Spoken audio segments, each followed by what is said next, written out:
বাংলাদেশের পদ্মা নদীর অত্যন্ত নিকটেই অবস্থিত সুরেশ্বর বাজার। প্রায় 90 বছর পূর্বে এইখানে একটি লঞ্চ ঘাট সৃষ্টি হয়েছিল, আর এই অঞ্চলে বসবাসকারী মানুষের ঢাকা যাওয়ার একমাত্র পথই ছিল সেটি। যদিও বর্তমান পদ্মা সেতুর প্রভাবে সুরেশ্বর লঞ্চ ঘাটে লঞ্চের মাত্রা কমিয়ে দিয়েছে, তবে পদ্মা নদীর মাছ কিনে বেচার জন্য আজও এই বাজারটি খুবই জনপ্রিয়। আশা করি এই ভিডিও থেকে সুরেশ্বর সম্পর্কে নতুন কিছু জানতে পারবেন।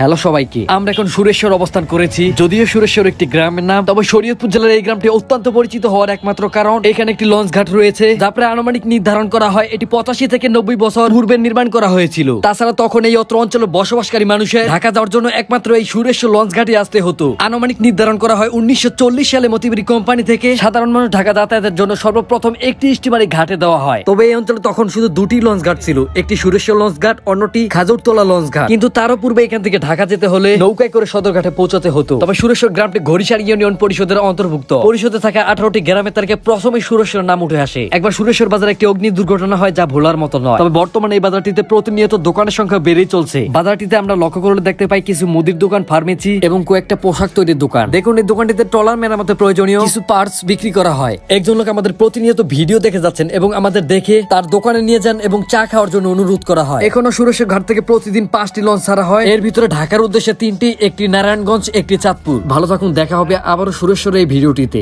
আমরা দোকানটি থেকে পরবর্তীতে বেরিয়ে আসলাম এবং নদীর দিকে যাত্রা শুরু করেছি। বাজারে অনেকগুলি ফার্মেসি আছে, কিন্তু একটি মাত্র হাসপাতাল নেই। এই অঞ্চলে বসবাসকারী মানুষদের যদি তৎক্ষণাৎ কোনো জরুরি চিকিৎসার প্রয়োজন হয়, তাহলে সেই বিপদ বয়ে তাদের 5 কিলোমিটারের মতো দূরে ছুটে যেতে হয়। সুরেশ্বর ঘাট থেকে সকালে 3টি লঞ্চ ছেড়ে যায়, একটি ঢাকা, একটি চাঁদপুর এবং অন্যটি নারায়ণগঞ্জের উদ্দেশ্যে। তাছাড়া বিকালেও একটি লঞ্চ ঢাকার উদ্দেশ্যে ছাড়া হয় এবং সর্বশেষ পরবর্তী লঞ্চটি ঢাকার উদ্দেশ্যে রাত্র 9:30 যাত্রা করে যায়।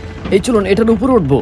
তবে পূর্বে সুরেশ্বর লঞ্চ ঘাট থেকে লঞ্চ ছাড়ার মাত্রা খুবই বেশি ছিল। পদ্মা সেতু হওয়ার কারণে এখন শুধু প্রতিদিন 5টি লঞ্চ এখান থেকে ছাড়া হয়। তাছাড়া কয়েকবার সুরেশ্বর লাইনে লঞ্চ দুর্ঘটনায় বহু মানুষ প্রাণ হারিয়েছেন, যার কারণে বহু মানুষ লঞ্চে যাতায়াত করতে ভয় পায়। কিন্তু বর্তমান লঞ্চে করে ঢাকা যেতে যেই সময় লেগে থাকে, সেই সময় পদ্মা সেতু দিয়ে ঢাকা পৌঁছে আবার চলে আসা যায়। সুতরাং ধারণা করা হয় শরীয়তপুরে ভাঙ্গা রোড ঘাট যদি আর একটু উন্নত করা হয়, তাহলে সম্পূর্ণভাবে সুরেশ্বর থেকে ঢাকা যাওয়া লঞ্চ চলাচল বন্ধ হয়ে যেতে পারে। চলুন টার্মিনালটির উপরে ওঠা যাক। এই প্রবেশ পথে ঢাকা যাত্রীদের কাছ থেকে 10 টাকা করে নিয়ে থাকেন। যেহেতু আমরা পর্যটক হিসেবে এসেছি, তাই আমাদের ফ্রিতেই প্রবেশ করতে অনুমতি দেওয়া হয়। ওই দেখুন, সদরঘাট থেকে ছেড়ে আসা একটি লঞ্চ আমাদের দিকে আসছে। সূর্য ডুবে গিয়েছে, সন্ধ্যা নেমে আসছে, তাই আমরা ক্যামেরার আইএসও বাড়িয়ে দিয়েছি, যে কারণে ভিডিওটি একটু ঝিরঝির ঘোরাটে দেখাচ্ছে। সুরেশ্বর অঞ্চলে বসবাসকারী মানুষদের পড়াশোনার জন্য একটি নিজস্ব শিক্ষা কেন্দ্র রয়েছে, যেটি সুরেশ্বর লঞ্চ ঘাট থেকে প্রায় 400 মিটার পশ্চিমে অবস্থিত। সেটির নাম সুরেশ্বর উচ্চ বিদ্যালয় ও মহাবিদ্যালয়। প্রতিষ্ঠানটির কাছ থেকে দেখলে কিছুটা এইরকম। তারপর আমরা লঞ্চ টার্মিনাল থেকে নেমে একমাত্র মৎস্য কেন্দ্রের দিকে যাত্রা শুরু করি। ততক্ষণ আমাদের দূরে থাকা সেই লঞ্চটি আমাদের নিকটে চলে আসে। সদরঘাট থেকে এই লঞ্চটি প্রায় 1:10 দিকে ছাড়া হয়েছিল। অবশেষে 5:20 বাজলে সুরেশ্বর ঘাটে লঞ্চটি পৌঁছে যায়। সর্বশেষ এখন আমরা একমাত্র সুরেশ্বর মৎস্য কেন্দ্রে প্রবেশ করি। নড়িয়া উপজেলায় অবস্থিত যতগুলো বাজার রয়েছে, অধিকাংশ নদীর মাছগুলো এখান থেকে পাইকারি কিনে নিয়ে বিক্রি করা হয়। দেখুন, এটি একটি বরফ টুকরো করার মেশিন। কেউ যদি মাছ কিনে দূরে কোথাও নিতে চায়, তাহলে এখান থেকে বরফ কিনে মাছে দিয়ে নিয়ে যায়। এখান থেকে যদি আপনি মাছ কিনতে চান, তাহলে নিশ্চয়ই আপনাকে ভোরে আসতে হবে। আর এই নদী থেকে যত ধরনের মাছ ধরা হয়ে থাকে, সবই আপনি এখানেই পাবেন। সুরেশ্বর অঞ্চলের অধিকাংশ মানুষ জেলে এবং কৃষি কাজে নিয়োজিত। মাছে ভাতে বাঙালি অথবা পদ্মা নদীর সুস্বাদু ইলিশ, যা বাংলাদেশের জাতীয় মাছে স্বীকৃতি পায়। এই পদ্মা নদীর উপর নির্ভর করে অনেক মানুষের জীবন। প্রতিনিয়ত তারা মাছ ধরছেন এবং তাদের জীবিকা নির্ভর করে যাচ্ছে এই নদীটির উপরে। দেখুন, এখানে একটি রাস্তা তৈরি করা হচ্ছে। তারপরে এখন আমরা ঘাটে থাকা একটি সুন্দর দোকানে প্রবেশ করি, যেখানে কিছু খাবার বিক্রি করা হয়। বিশেষ করে এইখানে বসে পদ্মা নদীকে খুব সুন্দরভাবে অনুভব করা যায়। একসময় পদ্মা নদীর তীরে বসবাসকারী মানুষকে নদী ভাঙ্গন চরম ক্ষতিগ্রস্ত হয়েছিল এবং প্রাণও হারিয়েছিলেন বহু মানুষ। তবে 2022 থেকে 23 সালের ভিতরে 1417 কোটি টাকা ব্যয় করে বেড়িবাঁধ নির্মাণ করা হয়েছিল, যার কারণে অনেক মানুষের জীবন এবং বাস্তব এটা বেঁচে যায়। সর্বশেষে এখন আমরা একটি চায়ের দোকানে প্রবেশ করেছি।